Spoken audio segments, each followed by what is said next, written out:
Hello, hello everybody, comment allez-vous? Comment allez-vous en ce dimanche? Bienvenue, installez-vous confortablement dans votre canapé, dans votre fauteuil. Nous sommes ensemble pour une petite heure et nous reprenons cette semaine, en ce dimanche, notre investigation qui nous mène sur les pas, sur la route et à la rencontre de l'abbé Saunière. Alors la semaine dernière, je n'ai pas pu être présent, donc c'est avec beaucoup de plaisir que je vous retrouve cette semaine. Je sais que vous êtes quelques-uns à attendre ce rendez-vous dominical ensemble autour des mystères de l'abbé Saunière. On a quand même pas mal avancé, on a vu un certain nombre de choses et évidemment, ici, il convient de continuer. Nous n'allons pas nous arrêter en si bon chemin.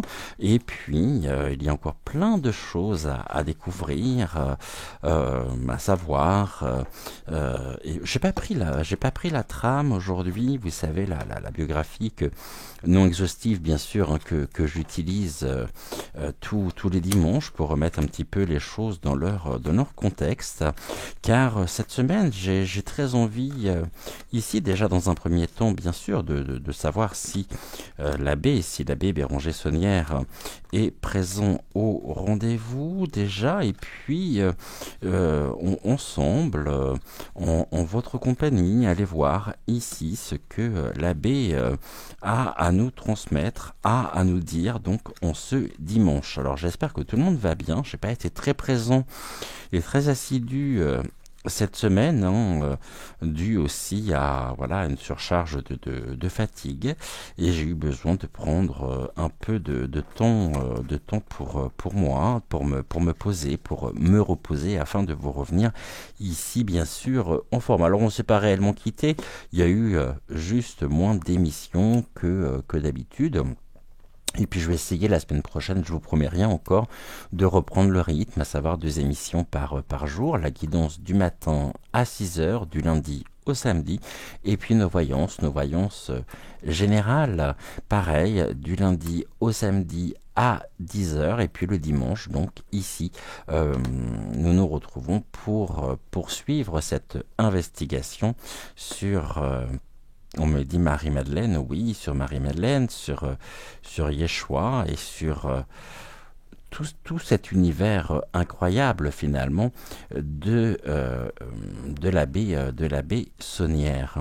Et avant que nous ne commencions aujourd'hui, j'aurais très envie peut-être d'ouvrir un nouveau chapitre, à savoir la relation qu'il a pu avoir avec Marie Desnarnaud, qui était sa servante, qui était également, qui était son héritière. C'est elle qui a hérité d'absolument l'ensemble du domaine jusqu'à sa mort, et puis jusqu'à la passation, ici la transmission du domaine à, il me semble, mais je voudrais pas vous dire de bêtises, Noël Cornu, il me semble, ou ça doit être un nom comme celui-ci. Alors déjà, avant que nous ne commencions, j'aimerais ici utiliser le pendule pour savoir si Monsieur l'abbé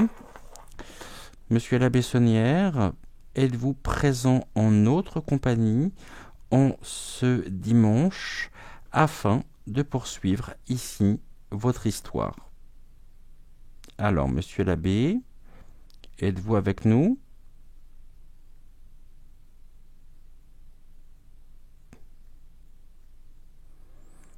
Ok.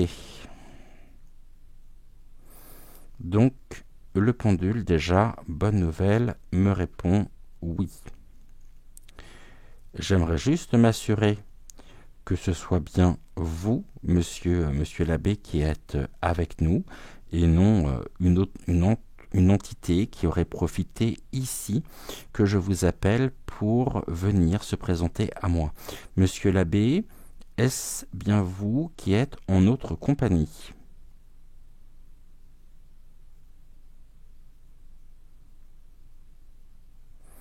Alors, monsieur l'abbé, pourriez-vous me dire si c'est bien vous? Confirmez votre présence. Oui, gratitude, monsieur l'abbé, je suis ravi de vous retrouver. Nous sommes ravis également d'être avec vous en ce dimanche matin afin de continuer notre investigation ici.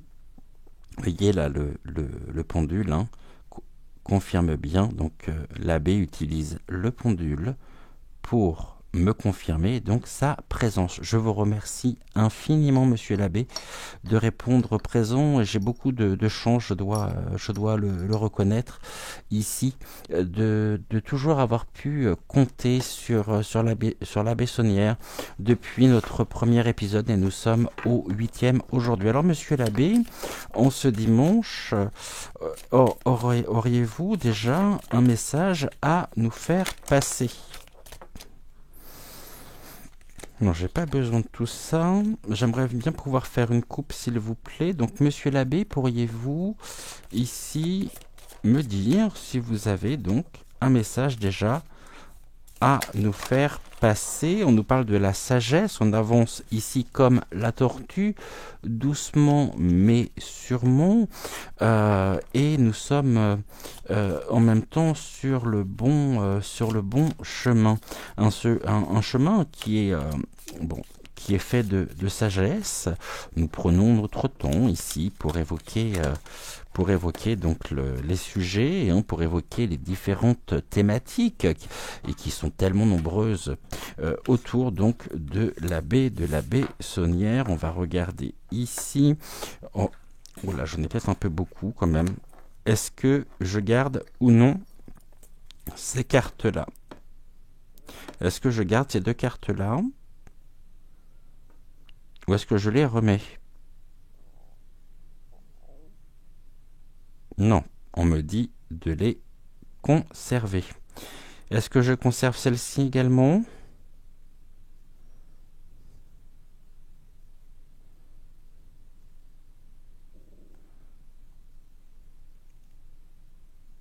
D'accord.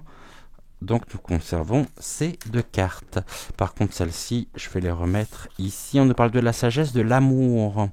Nous sommes ici, nous écoutons également notre cœur. L'abbé Saunière est un homme de cœur également, un homme de sagesse, un homme de compassion. Et ici, nous avons une mise à l'échec. Ok, cet échec, la tour, on revient encore sur cette notion de tour, sur cette notion de colonne. Il y a eu beaucoup de tentatives pour le mettre à l'échec et peut-être pour nous barrer le chemin. Mais c'est en suivant la voie de notre cœur, en se connectant également à lui. Ici, le cœur, l'amour, le met au centre de l'attention, au centre des regards, et il a, c'est ce que les guides également, me disent, à savoir, il est d'accord. Il est honoré en même temps de pouvoir nous accompagner. Écoutez, nous aussi, ici, bien sûr que nous sommes honorés d'être avec vous. Concernant cet échec, ici, qu'est-ce que vous pourriez nous dire, notamment? Donc ici, la découverte, il y a la découverte de l'amour, d'une relation, quelque chose, en tous les cas, un sujet combien important. La tour, on sait aussi que c'est ainsi que l'on appelait les compagnes, les épouses au temps de Marie-Madeleine. Donc ici, je ne sais pas si c'est tant le mot échec qu'il faut retenir ou l'image ici de la tour. La tour qui pourrait nous parler notamment d'une découverte concernant bien sûr Marie-Madeleine par son intermédiaire. Ici nous avons la justice avec l'épée. L'épée me renvoie en Terre Sainte. Je vois et je perçois en même temps ce qui est de l'ordre des chevaliers, des chevaliers et des templiers surtout. Et ici nous avons de la déception. Il y a eu beaucoup de déception également chez lui, puisque ce qu'il a découvert, ce qu'il aurait ici mis à jour, eh bien n'a pas forcément été bien vu, bien perçu par ici par la hiérarchie en elle-même, la hiérarchie cléricale qui a tenté pendant des années de nous priver de notre propre histoire. Et on voit que toute sa vie aurait été faite de batailles, et que même s'il y a eu de la déception ici, c'est en... Peut-être on nous dit que cette déception... il a fait de toute façon, lui, a fait le choix de la stabilité, et on nous parle d'une illusion. Donc on nous a maintenus dans l'illusion. On nous dit ici, la Bessonnière est très claire, le mot central c'est la découverte. Il a fait des découvertes ici, qui ont donné un sens, qui ont fait qu'il y a eu un tournant précisément dans sa propre vie qui s'est établi. C'est une expérience, me dit-on, sans précédent. Ici, on nous parle de la découverte de l'illusion, de choses qui étaient et qui sont encore aujourd'hui de l'ordre de l'affabulation, par rapport à un silence, à l'omerta précisément de l'Église concernant ici une mise en échec. Il y a eu vraiment, il y a encore aujourd'hui beaucoup d'énergie de dépenser pour nous priver de notre propre histoire de France. Seulement ici, on nous dit que l'amour entre Yeshua et Marie-Madeleine, bien sûr, a généré de la tension, a généré de la déception aussi chez un grand nombre de fidèles, chez un grand nombre de croyants qui se sont littéralement je dirais, identifiés dans une certaine version de l'histoire, mais ici, certaines personnes ont fait le choix de suivre la Bessonnière, de suivre ce qu'il avait à nous apporter, ce qu'il nous apporte encore aujourd'hui, pour ici la justice. La justice, c'est remettons les choses à leur place. En tout cas, il a découvert des éléments qui parle à la fois des Templiers, une grande déception par rapport à l'histoire, bien sûr, et là nous avons, il a découvert la sagesse progressivement, et cette sagesse, c'était un érudit en même temps, ne l'oublions pas, cette sagesse, ici, la découverte, lui a assuré sa propre stabilité. Mais on voit que avec la carte de l'encre, ce sont des choses qui pèsent lourd, qui sont lourdes de sens, et ici... nous avons encore cette notion de la tour qui ressort quasiment systématiquement à chacun de nos tirages. Donc ici, j'aurais pu prendre les mots de Suzy Sen, nous les avons ici avec l'oracle de la Quebrada, et ici on va compléter, bien sûr, on va recouvrir avec l'oracle politiquement incorrect pour voir précisément ce que l'abbé aurait à nous transmettre comme information complémentaire. Alors, on y va. Il est bon aussi de pouvoir faire un point, faire une sorte de bilan par rapport à ce que nous avons pu dire, sachant que la semaine dernière, je n'étais pas présent. Donc ici, on va faire un point par rapport aux 7 émissions précédentes, pour tenter d'avoir déjà des compléments d'informations, et puis c'est comme si nous nous retrouvions au bout de 15 jours en compagnie donc de la Bessonnière, afin déjà de pouvoir aussi recueillir son impression, recueillir ici ce qu'il aurait précisément et ce qu'il a à nous dire, et ceci est combien combien important. Et puis après, nous irons voir précisément un autre sujet, parce qu'il y a 15 jours, nous sommes arrivés sur, quand même, ne l'oublions pas, sur une notion. Alors je ne prétends pas détenir la vérité, personne n'a la vérité, je ne suis pas Dieu et je m'en garde bien ici, mais on nous a parlé et les cartes, les oracles, les cartes que nous avons eues par l'intermédiaire donc de l'abbé nous indiquaient qu'il serait très certainement aujourd'hui enfermé dans le bas astral, qui aurait eu une sorte de malédiction du travail, nous dit-on, du travail occulte,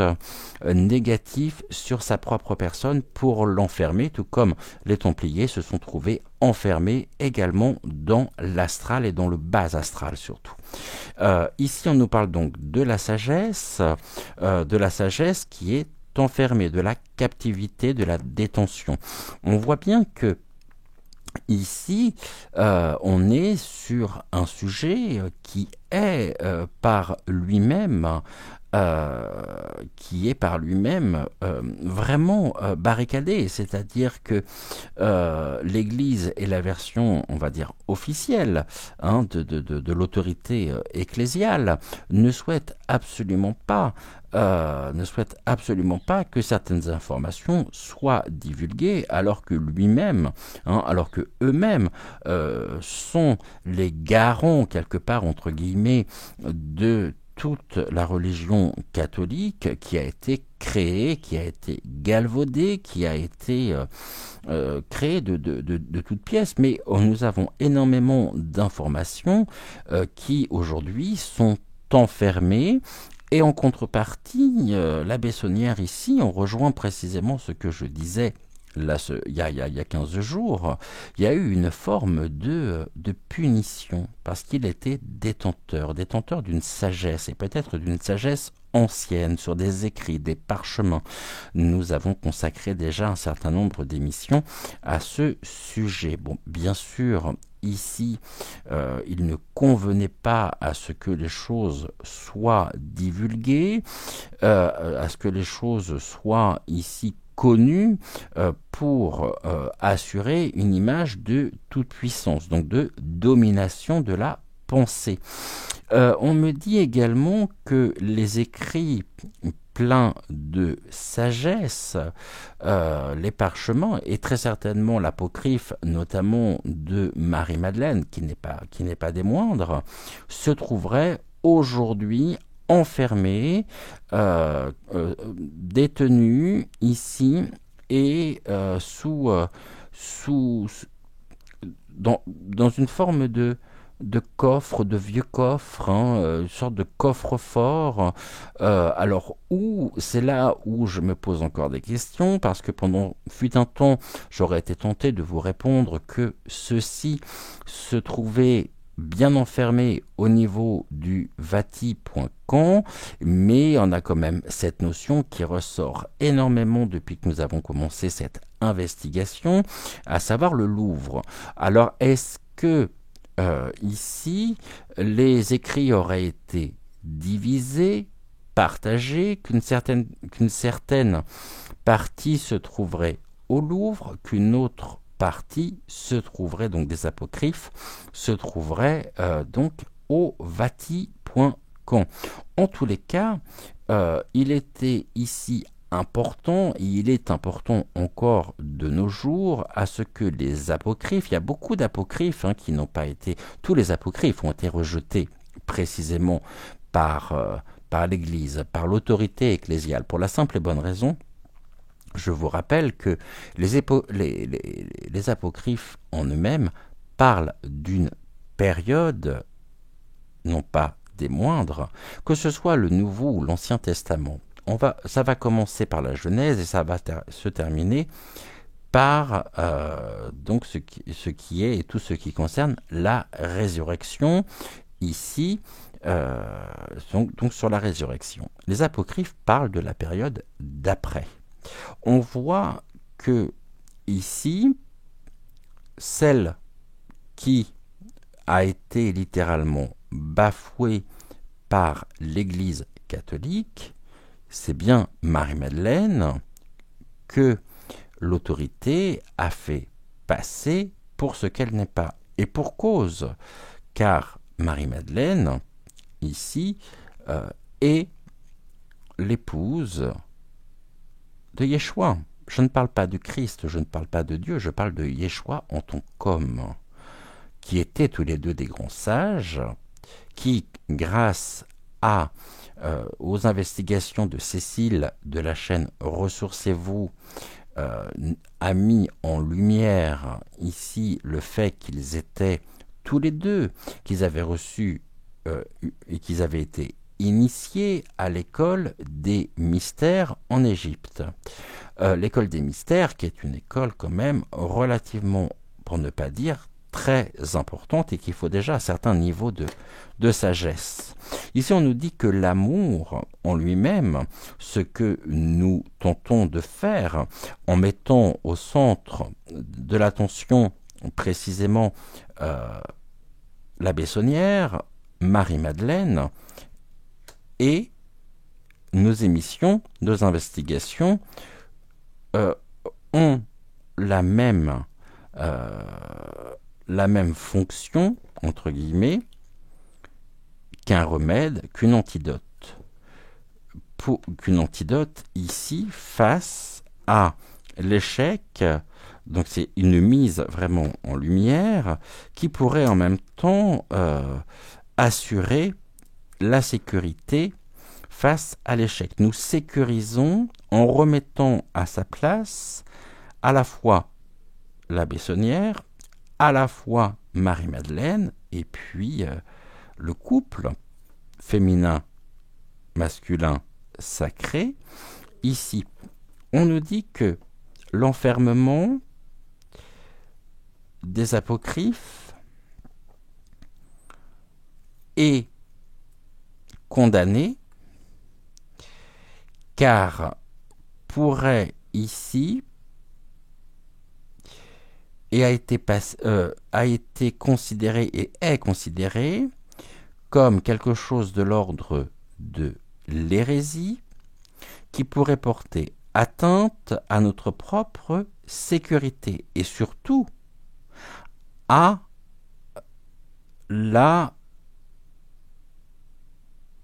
pour assurer l'échec. Un échec qui se veut être tout-puissant. C'est ici un maintien de la part de la religion catholique, des autorités ecclésiales. On garde l'ordre. Ordre a été donné d'enfermer et de couper ici, de nous couper de nos racines, de notre histoire.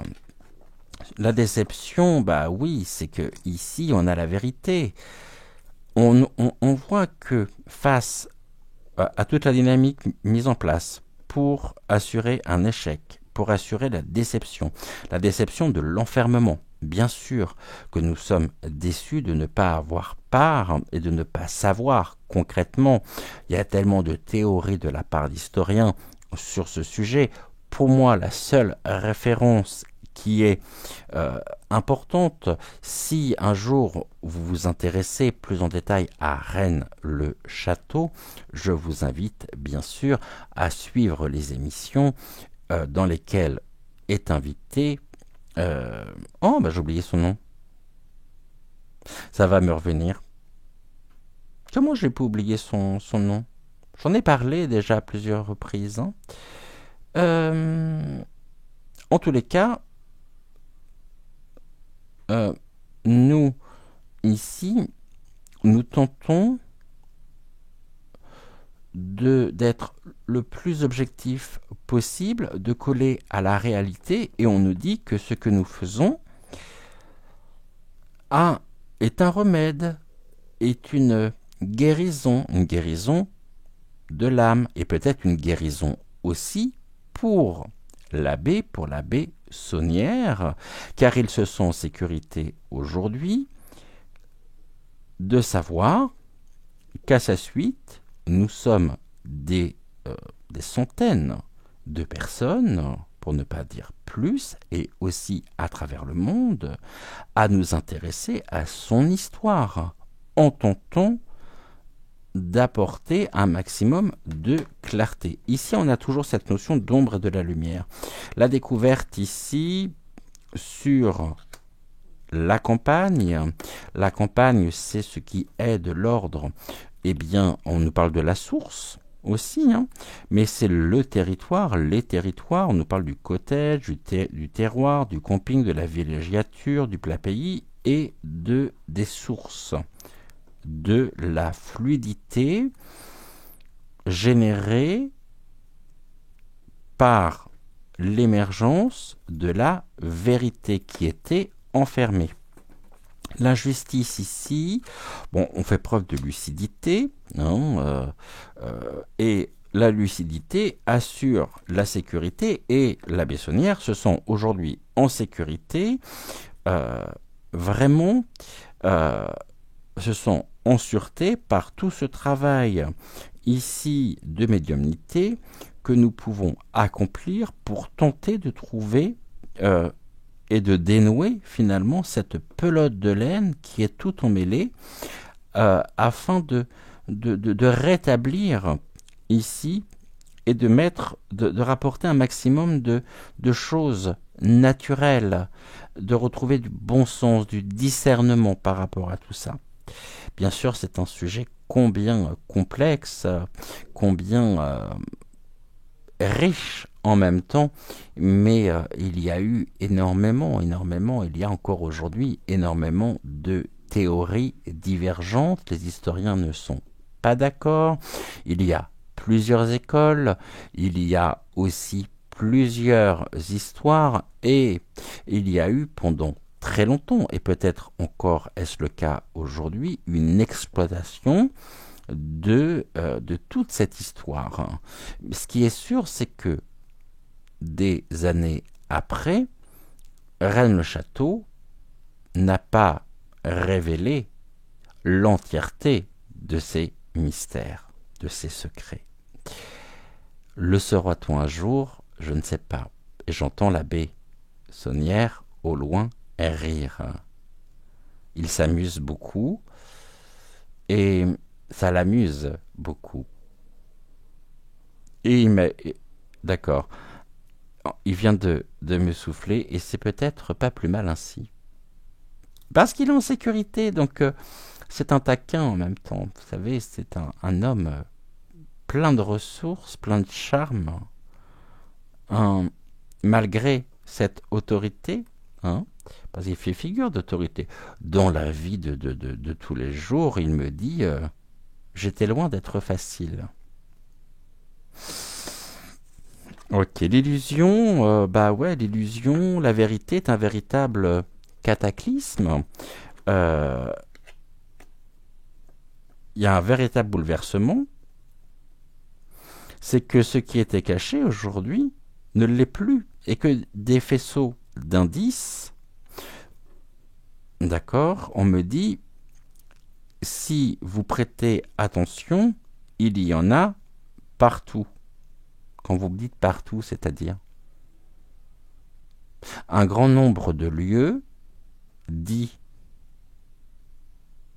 ou qui passent pour profanes, d'accord, sont gorgés de symboliques, de codes qu'il convient de décrypter. Mais vous avez votre propre histoire sous vos yeux. Et il me dit, ce qui est le plus difficile pour vous à conscientiser et à accepter, c'est le fait que vous refusez de voir. Ok. Le choix, en même temps, là c'est presque chronologique. On a un enfermement. Sur cet enfermement, on tente d'apporter la vérité. Sans certitude, pardonnez-moi. En toute objectivité, avec franchise, c'est un véritable bouleversement, bien sûr, pour beaucoup, qui ont pu croire aussi, et dans une version officielle, mais elle n'était... il n'y avait que le mot qui était officiel.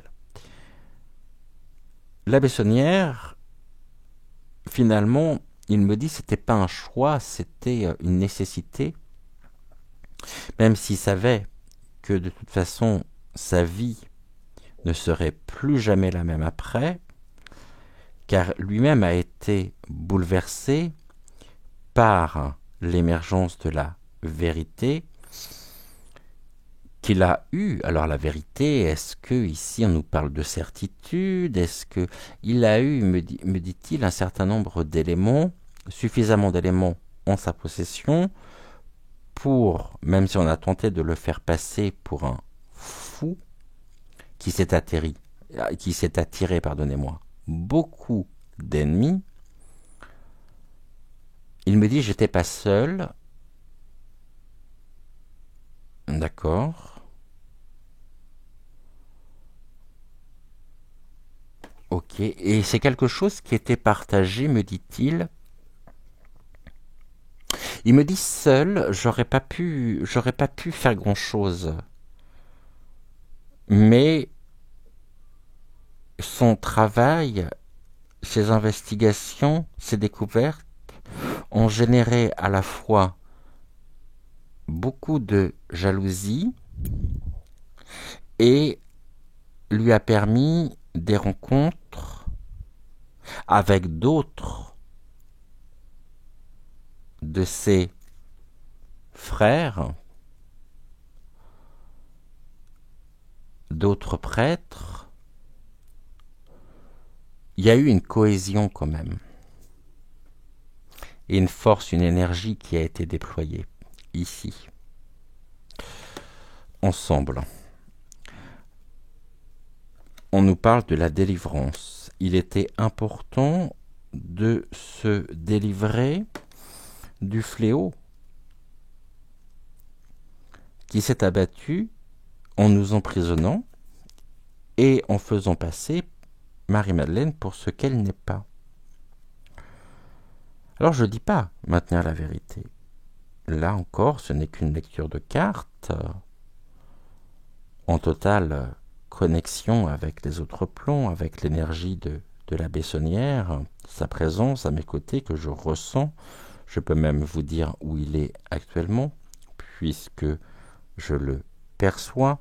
J'ai une chaise qui est sur ma droite et je sais qu'il est là.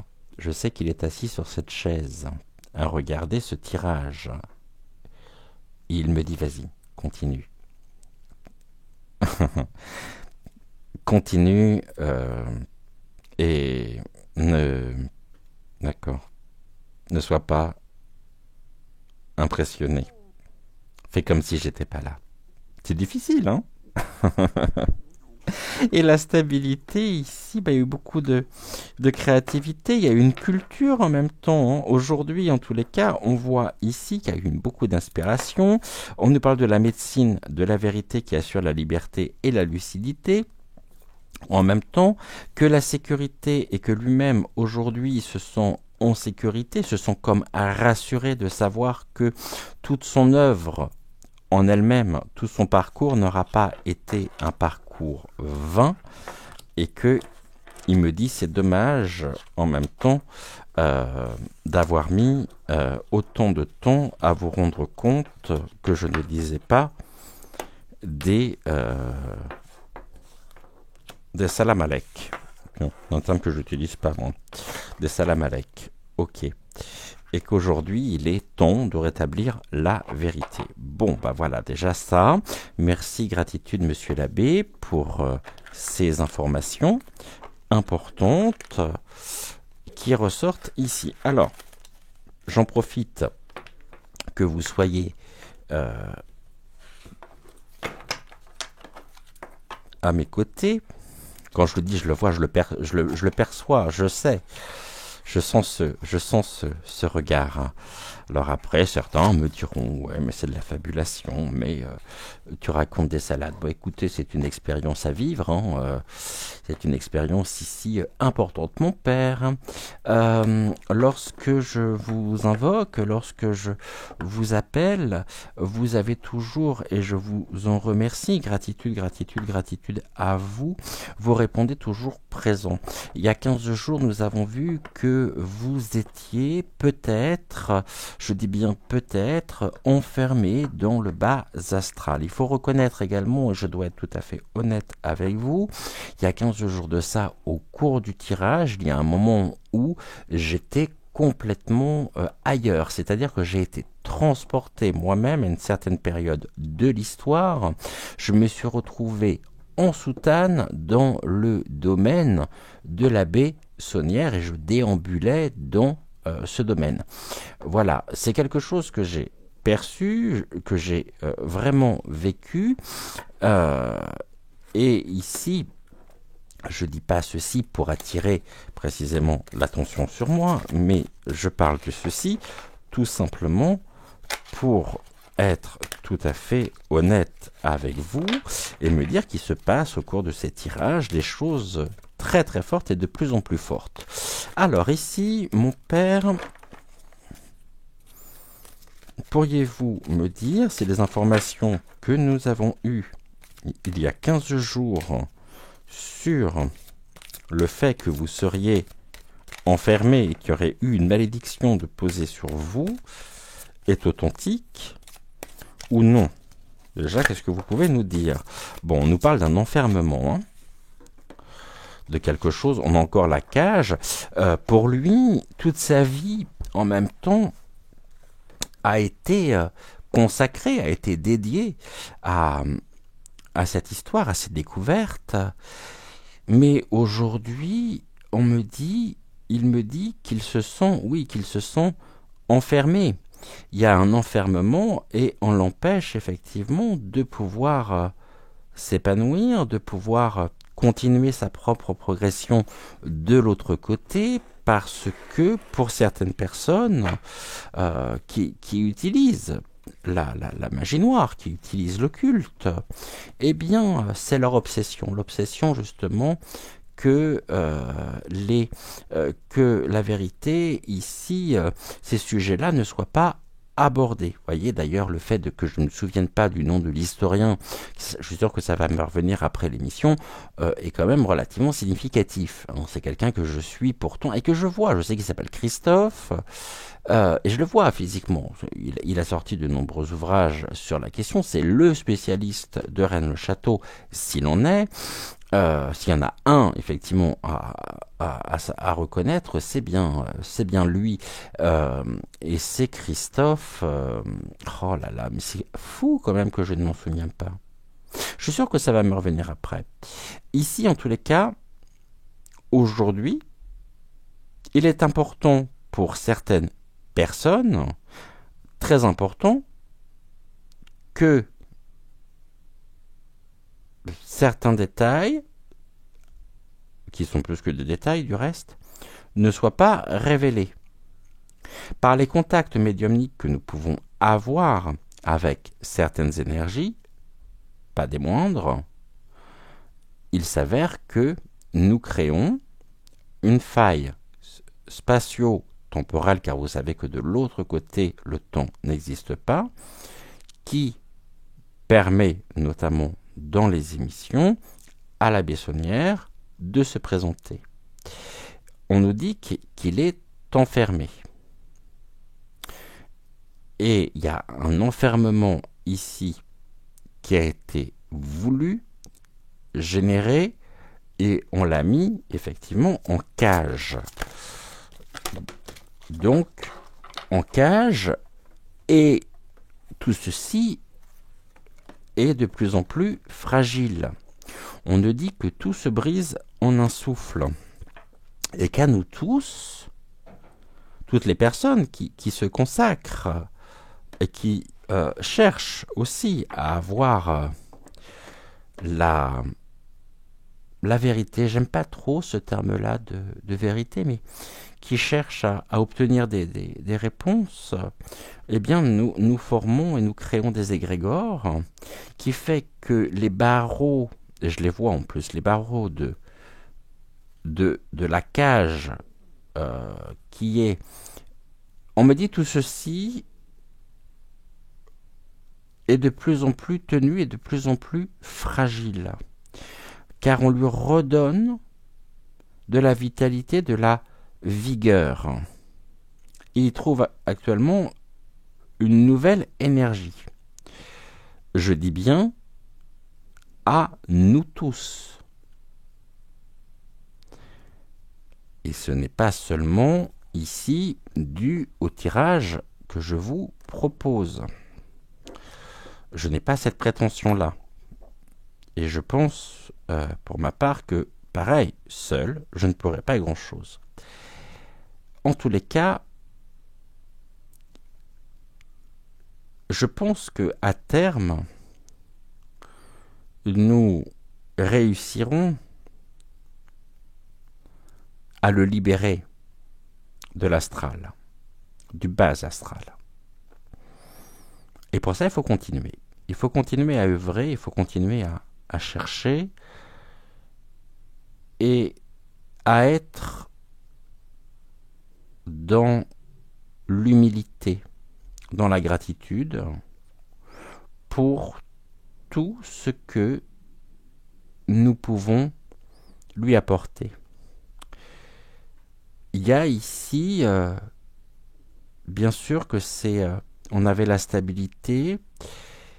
La stabilité ici, et là on a l'instabilité. Mais quand on regarde cette association, une instabilité de l'enfermement. Ça veut dire qu'ici, je voudrais pas ouvrir la boîte de Pandore, bien sûr. À un moment donné, peut-être, les guides me diront d'arrêter. Pour le moment, on me demande, bien sûr, de continuer d'investiguer humblement et de faire en sorte de contribuer à ma manière à lui redonner de l'énergie. Là, il y a un mouvement.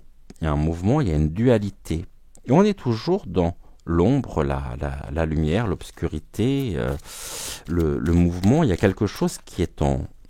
Quand les portes de la cage ici vont s'ouvrir, et on me dit, notamment, ça peut être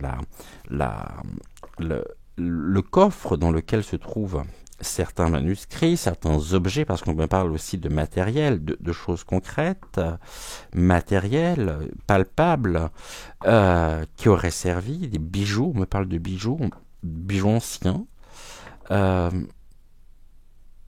Alors, ici, ça va générer un renouveau sur notre histoire. Ce qui veut dire que je pense qu'on pourrait assister d'ici les prochains mois, d'ici les prochaines années, plutôt les prochains mois, à ce que ce qui était maintenu au niveau des preuves enfermé soit libéré. La dualité, c'est que, en même temps, autant le dire clairement, on ne s'attire pas que des amis. Quand on œuvre ici, quand on travaille sur ce sujet, il y a des personnes qui, au contraire, tout comme l'a connu la Bessonnière, sont farouchement opposées, c'est ce que l'on me dit, à ce que l'on puisse continuer. C'est très rigolo d'ailleurs. Très rigolo parce que l'histoire se répète. Seulement, elle est transposée sur d'autres personnes. Là, il y a quelque chose de dynamique. L'instabilité restera pas. Le concernant notre propre histoire, il y a un dynamisme, il y a quelque chose d'abondant. Je pense que quand la cage ici, les coffres vont s'ouvrir, les coffres qui maintiennent pour le moment peut-être les évangiles, enfin les apocryphes de Marie-Madeleine. De toute façon, il reste quelque chose. C'est sûr, il reste quelque chose. Ici, nous avons la défense. Bien sûr que c'est farouchement défendu, protégé, la carte de protection, et qu'ici, il y a des contrats d'âme, et ça concerne les noces. Ce qui est enfermé concerne les noces. Le dynamisme, ici, des âmes sœurs. Et on nous dit que les âmes sœurs sont au rendez-vous. Et que pour le moment, c'est un secret défense, il ne faut surtout pas en parler, mais que dans le futur, ici, on nous dit qu'en toi est la capacité de voir le devenir. Eh bien, je pense qu'on arrivera ici, à un moment donné, à pouvoir voir émerger. On me parle aussi de choses qui pour le moment n'ont pas encore été trouvées, et il y aura des fouilles du côté de... Ok, il y aura des fouilles archéologiques. Mettons au jour, d'accord, ce qui est de l'ordre d'une ancienne civilisation encore. Je vois ça du côté... Alors, j'hésite encore un petit peu pour le moment sur la localisation. Et je parlerai de... J'ai quelque chose avec la Turquie. Dans ces fouilles, nous découvrirons un certain nombre de symboles nouveaux, des choses que nous ne connaissons pas encore aujourd'hui, qui viendront mettre en lumière notre histoire et ce que nous évoquons. Il y a un lien direct, il y a quelque chose.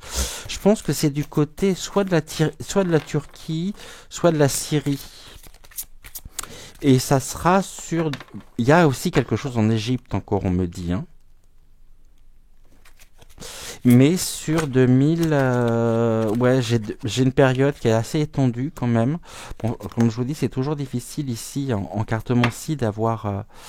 alors, je vais essayer... Attendez, je vais essayer de voir ce qu'on me dit. On est sur une période qui s'étend quand même de 2024 à 2000... donc 2024, c'est l'année prochaine, 2028. Et ce sont des sites archéologiques qui, ici, il y a des choses qui ont été cachées. Il y a eu des découvertes déjà, mais qui ont été complètement protégées, secret défense, un petit peu comme la base américaine. Le camp, je ne sais plus comment il s'appelle celui-là. J'allais dire le camp 61 51. Bon, vous me direz en commentaire. Il y a eu des fouilles qui ont été diligentées aussi par l'autorité, et le contenu de ces fouilles n'a pas été révélé au public. Par contre, les sites que nous pourrions découvrir, c'est ce que l'on me montre, ces découvertes se feront à la suite de secousses sismiques. Et c'est pour ça que la Turquie et la Syrie, finalement, ça parle bien. Et je vois bien ça là-bas. Suite à une catastrophe, on découvrira ici, et on pourra presque faire finalement une sorte de carte, et avec un point de départ et un point d'arrivée. On me dit que Marie-Madeleine est partie d'Égypte pour arriver en France, dans le sud, par voie fluviale, avec le corps, la dépouille de Yeshua, et que Yeshua ne repose pas, la dépouille en elle-même ne repose pas à Yerushalayim, encore moins en Égypte, Mais, ah c'est rigolo ça, dans une vallée française. Et on me parle du tombeau du Christ, qui est en France, qui n'est pas du tout.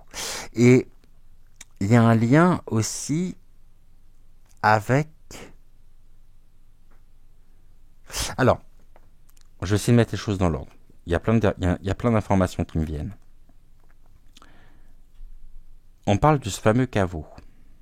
Donc toujours en lien avec la Bessonnière, hein, les découvertes et des choses qu'il savait.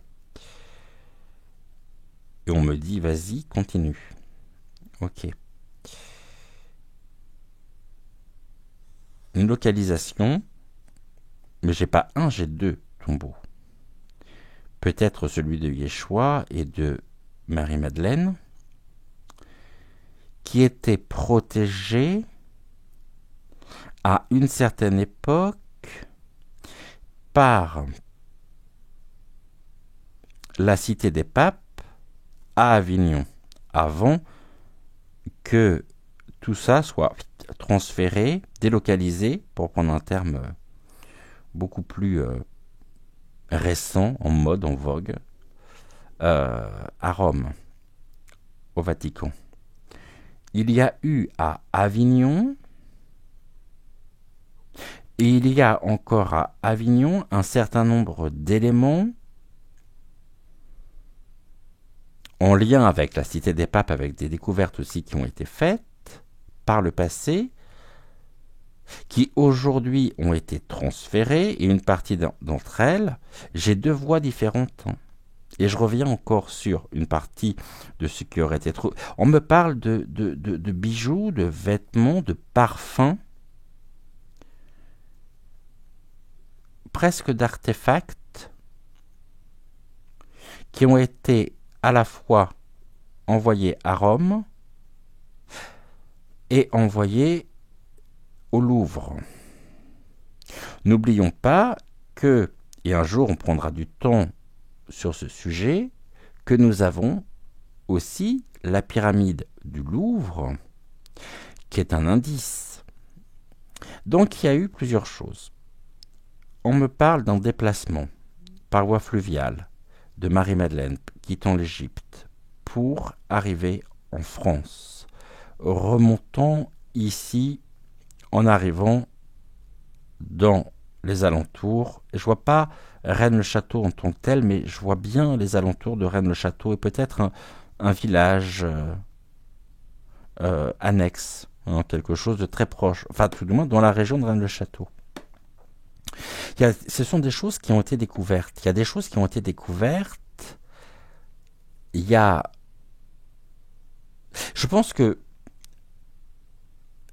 Marie-Madeleine, quand elle est revenue finalement, quand elle est arrivée en France avec la dépouille de Yeshua, parce que j'ai bien cette notion-là, hein.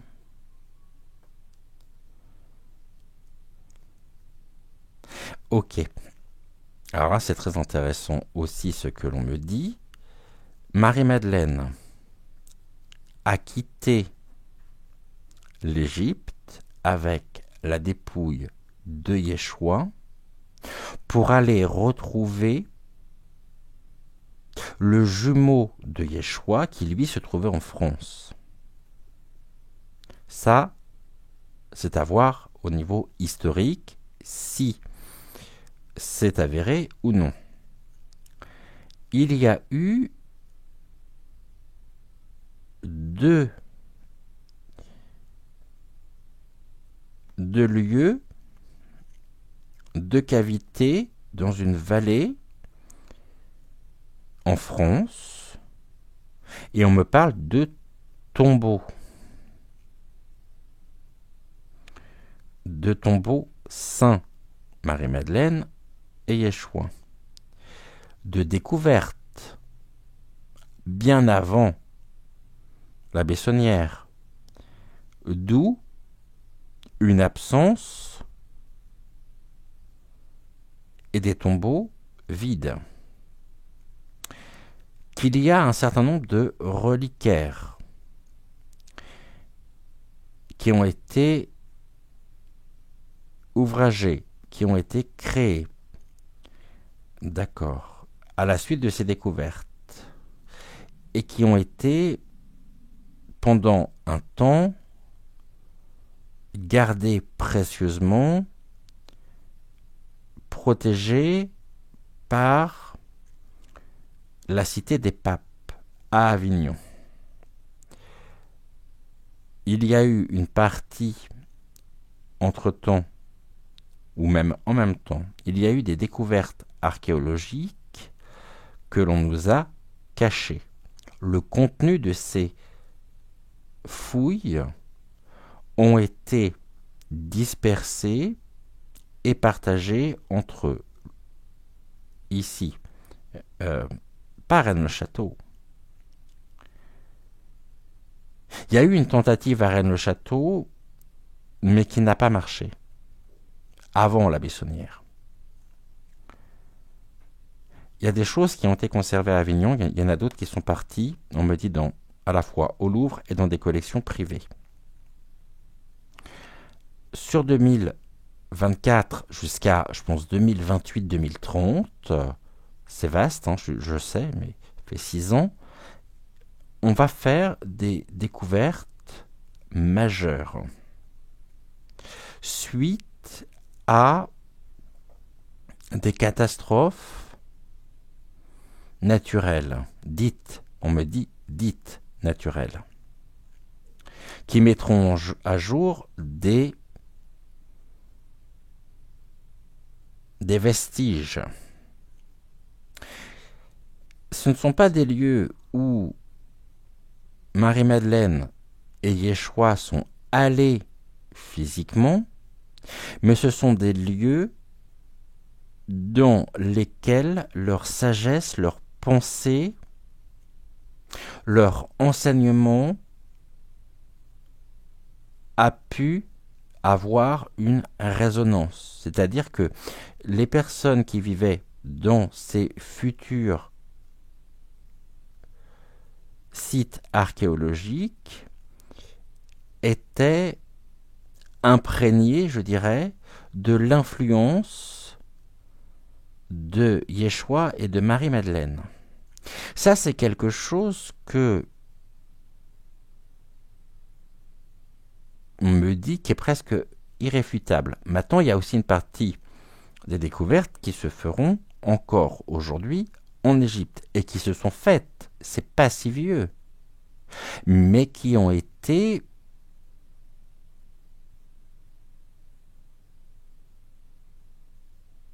cachées par un certain nombre d'historiens, et ce sont des fouilles qui ont été diligentées, commandées, notamment par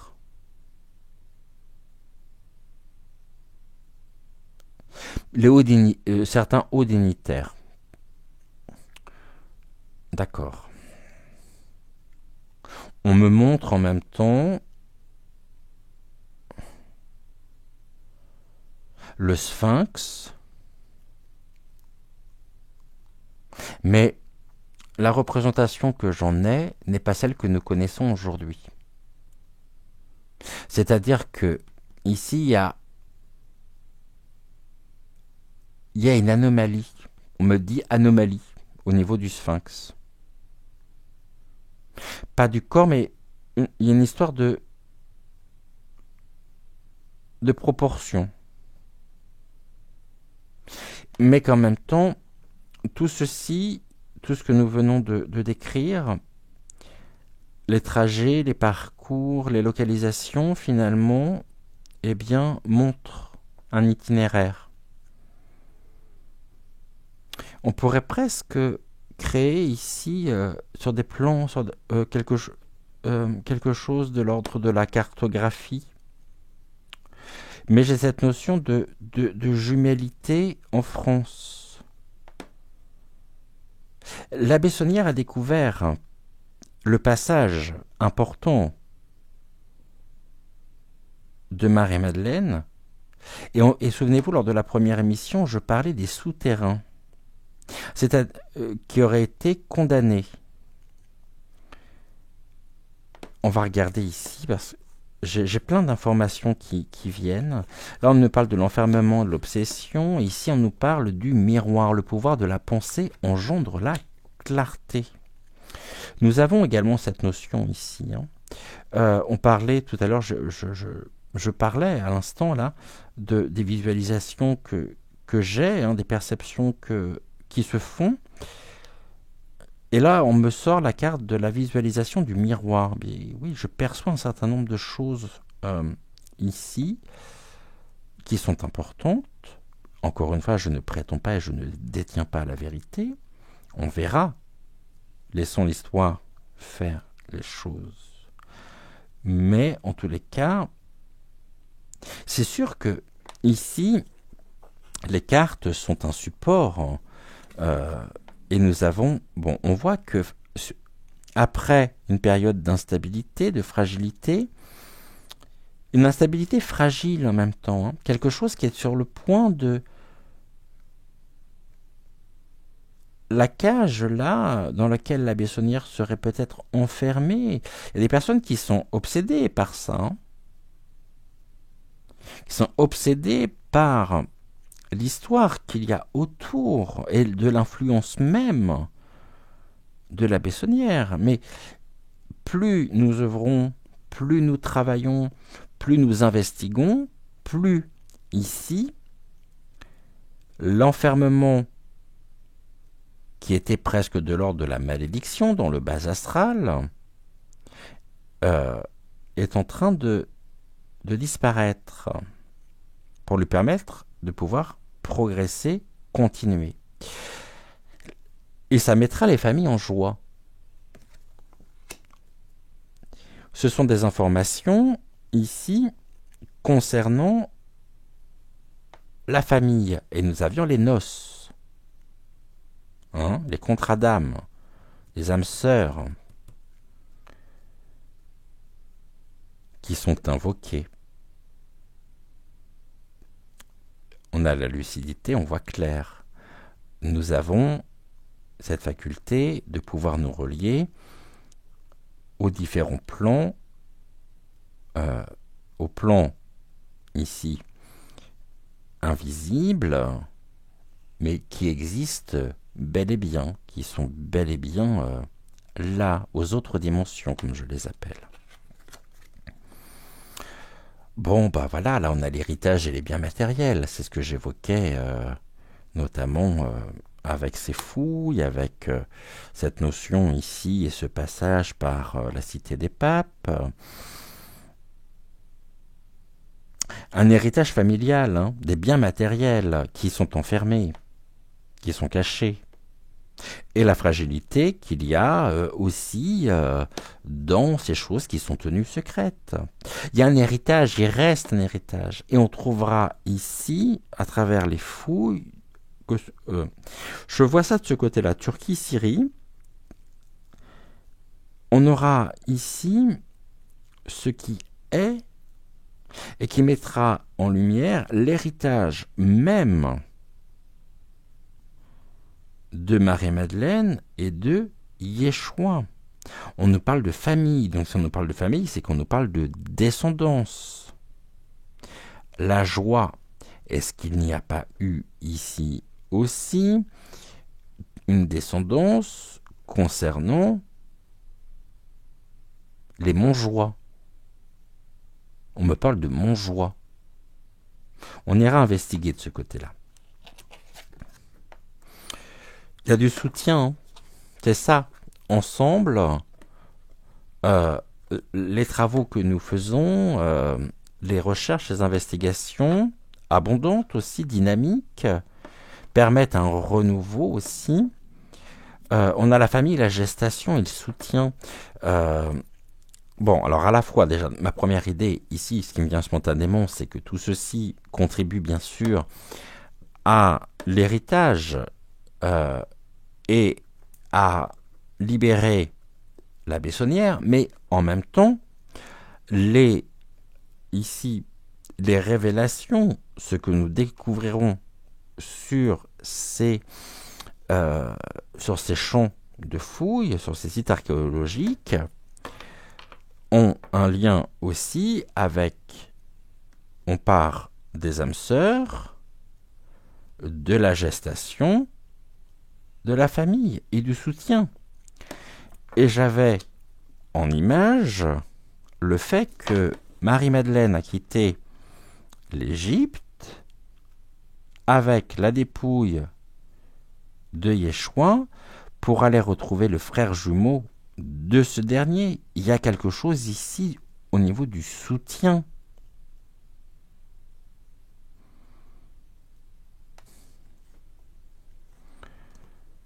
La protection et la défense. Là, on nous parle encore de la sagesse. Une sagesse protégée, un savoir ancien, vraiment concernant une lignée. On me parle des Montjoie, mais je ne sais pas du tout qui c'est. Ici, on nous parle d'acceptation et de tempérance.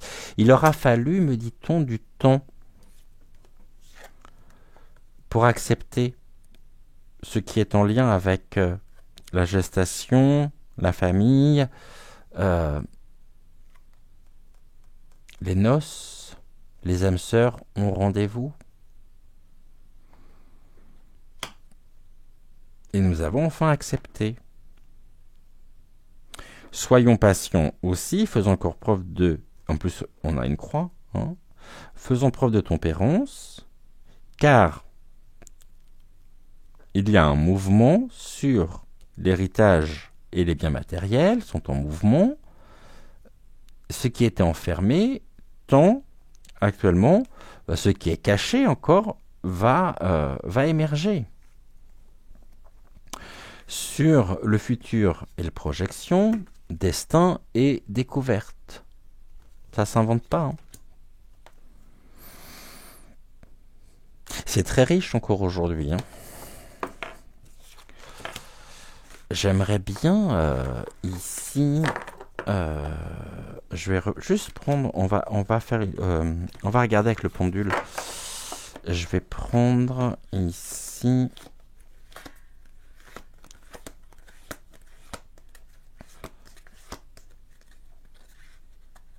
C'est laquelle que je voulais. Ouais. Non, c'est pas. Ah, gestation et soutien. Celle-ci, j'en ai plus besoin pour aujourd'hui. Est-ce que nous découvrirons, d'ici les prochaines semaines, les prochains mois, des éléments mettant en lumière, des éléments historiques, j'entends, mettant en lumière la descendance de Marie-Madeleine et de Yeshua.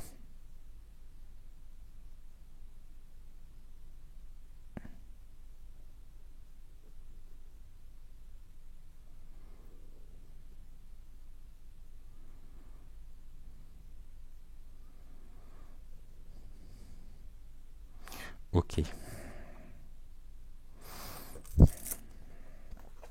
Merci beaucoup.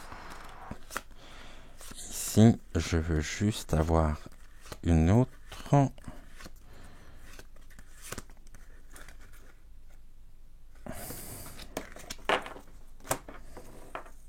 Donc, pouvez-vous me confirmer ici que nous découvrirons des éléments parlant, des éléments concrets, historiques, bien sûr, j'entends, mettant en lumière la descendance de Yeshua et de Marie-Madeleine.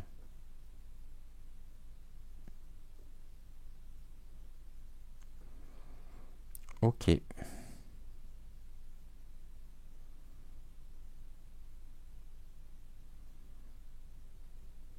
Merci.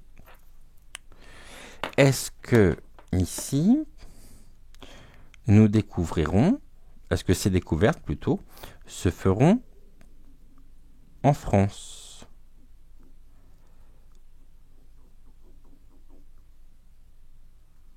Le pendule me répond non. Je bouge pas, Je ne sais pas si vous voyez ma main, parce que là, je ne vois pas le retour vidéo, mais vous voyez bien que je reste immobile. Donc, ça ne se fera pas en France. Est-ce que ces découvertes se feront donc à l'étranger ?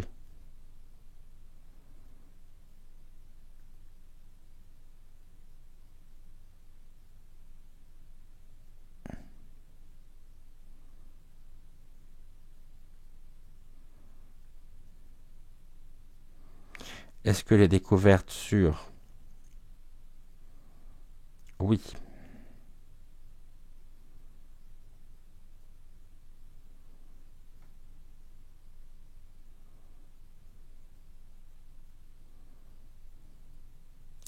Est-ce que ces découvertes Est-ce que ce sont Est-ce que ce seront des découvertes liées à Marie-Madeleine et à Yeshua ?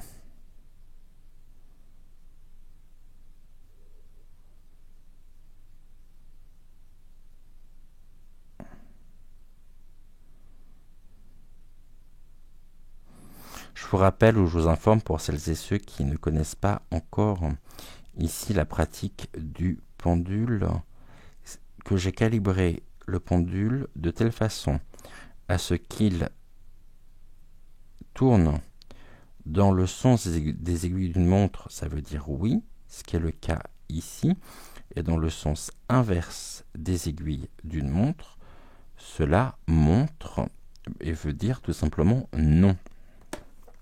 Ok. Est-ce que par le passé, nous avons déjà, est-ce qu'il y a eu des découvertes qui ont été, donc concernant Marie-Madeleine et Yeshua, qui ont été faites, qui ont été cachées ?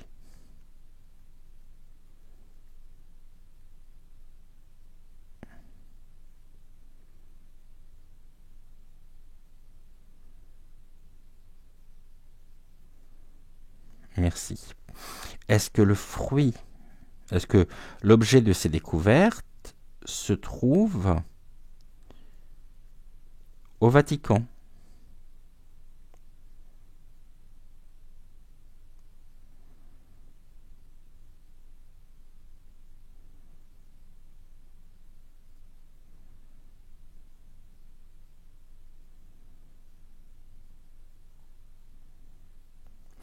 Merci. Pourriez-vous m'indiquer maintenant si une partie de ces découvertes se trouve au musée du Louvre ?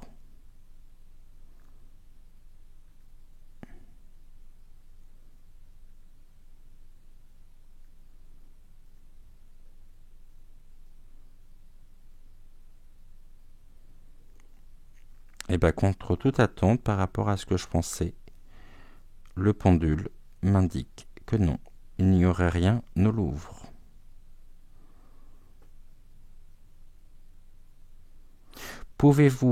Merci, pouvez-vous me confirmer qu'il n'y a aucun objet de découverte concernant Marie-Madeleine et Yeshua au Louvre ?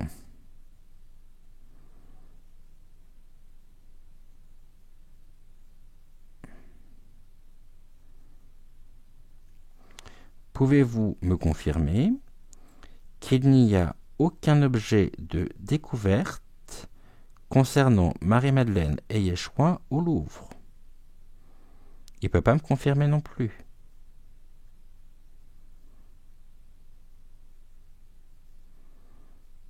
Il ne peut pas confirmer. Est-ce que ici, certains objets de découverte concernant la descendance de Marie-Yeshua, de Marie-Madeleine et de Yeshua, pardonnez-moi, auraient gravité par le Louvre ?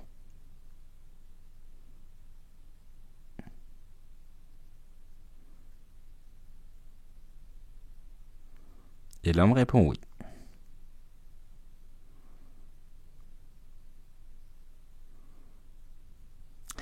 Merci. Est-ce que ces mêmes objets qui auraient Donc, est-ce que ces mêmes objets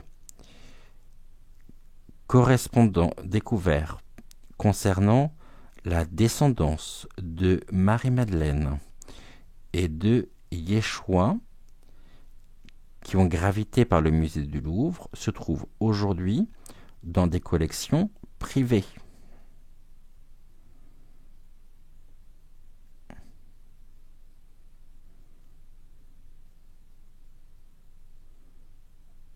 On me répond oui.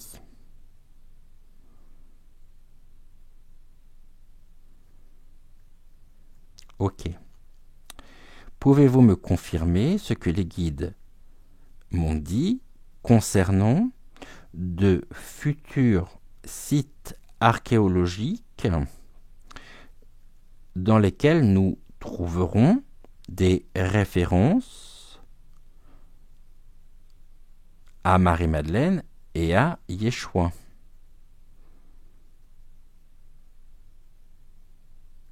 Oui.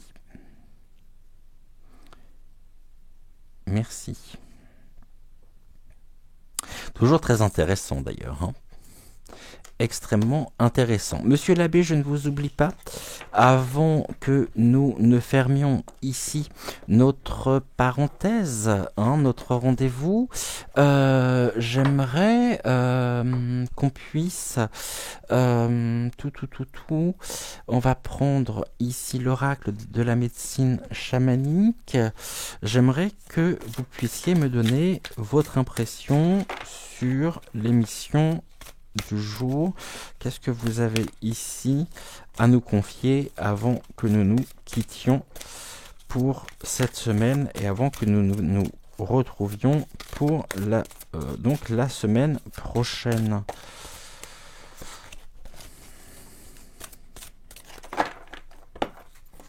On va faire une coupe. On nous parle encore une fois de la sagesse des ancêtres et des perspectives, de la métamorphose. L'abbé Saunière nous parle ici d'une nouvelle perspective et surtout de quelque chose en cours de métamorphose, de transformation concernant nos ancêtres. Sur nos ancêtres, on nous parle du présent, ils sont actuellement présents, et on nous parle de la mort, de la transmigration. Donc on nous parle des énergies ici, qui ont transmigré et qu'il est présentement surtout pour lui le temps de retourner de là où il vient.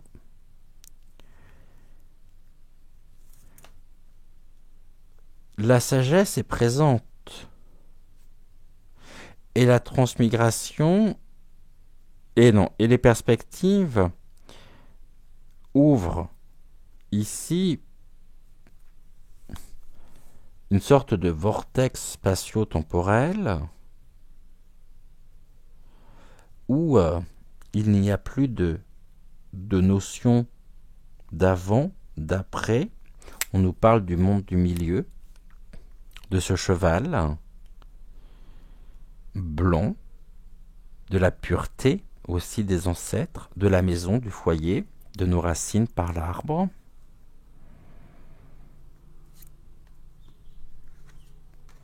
Et que nous avons ce soutien pour nous rétablir.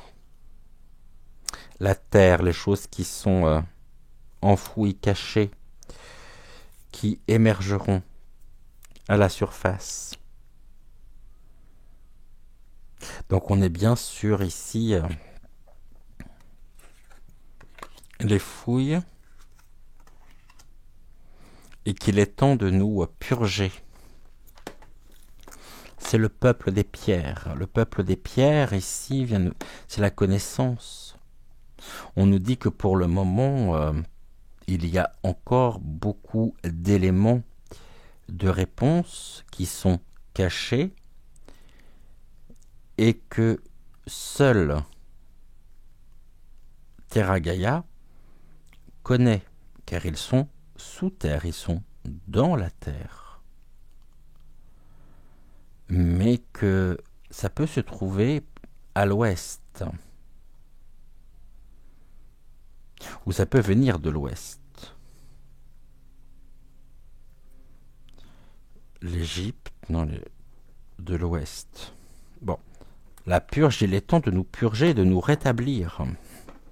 Et de rétablir notre vérité, la vérité de notre histoire, concernant la naissance, le renouveau, quelque chose de nouveau, et de la hutte, de la maison, du conseil, de conseil authentique. Il était là aussi pour... L'abbé Saunière était là aujourd'hui pour me conseiller, me souffler un certain nombre de choses à l'oreillette, avec authenticité. C'est le masque de médecine. On avait tout à l'heure, je vous rappelle, la médecine, au niveau des cartes. Et là, on arrive progressivement vers le renouveau qui se fait, qui se fera, mais pour ça, il faudra qu'on passe déjà par une période de purge.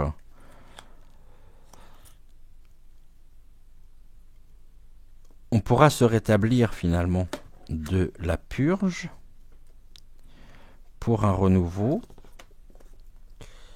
On a ici un certain nombre, donc on a la perspective face à la mort. Donc ici on nous dit bien que l'abbé Saunière nous dit bien qu'il y a eu, il est énergie aujourd'hui, c'est la métamorphose, il s'est métamorphosé, il y a eu un portail énergétique qui s'est ouvert, là on ne sait pas s'il tourne le dos ou s'il se présente.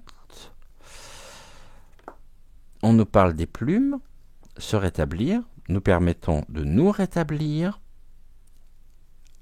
face à la purge pour un renouveau. Et nous sommes encouragés à transmettre ce qui était ici enterré. On est sur les sites archéologiques, par excellence. Ici, nous avons la sagesse des ancêtres. Lui-même est un ancêtre, l'un de nos ancêtres, l'un de nos frères, l'abbé Saunière, qui s'est présenté pour nous apporter son soutien et sa connaissance. Bon, écoutez, voilà ce que nous pouvions dire pour aujourd'hui. Vous me direz justement en commentaire si cela vous a parlé ou non. Moi, j'étais très très très heureux de pouvoir vous retrouver, de pouvoir vous proposer aussi un nouvel épisode de notre série. Et puis, on n'oublie pas de liker la vidéo, de vous abonner à la chaîne si ce n'est toujours pas fait. On se retrouve demain dès 6 heures pour la guidance intuitive générale. En attendant, je remercie les guides, je remercie la présence et je remercie l'abbé Saunière. Je remercie toutes les personnes qui se sont associées à moi. Je vous remercie bien évidemment, et avant que nous ne repartions dans nos et que nous reprenions le cours normal de nos vies ensemble, que la véritable, totale, éternelle lumière me protège et vous protège contre toutes les forces négatives ou les esprits négatifs que nous aurions pu appeler au cours de cette émission. Je vous embrasse. Brillons, brillons, brillons. Donnons, recevons, partageons, échangeons. Et je reste à votre disposition, bien sûr, si vous en avez besoin. C'était un honneur pour moi que de vous accompagner. Et le nom ne me revient pas de cet historien. Attendez, je vais essayer de le chercher avant qu'on se... Ah, Christian Doumergue. Je vous avais dit que ça reviendrait en fin d'émission. Christian Doumergue. Donc si vous vous intéressez à l'histoire de Yeshua, Marie-Madeleine, Rennes-le-Château, c'est le spécialiste. Donc ici, Christian Doumergue. Je vous dis à demain. Belle journée à vous. Prenez soin de vous. Et très très bon dimanche. Ciao, ciao.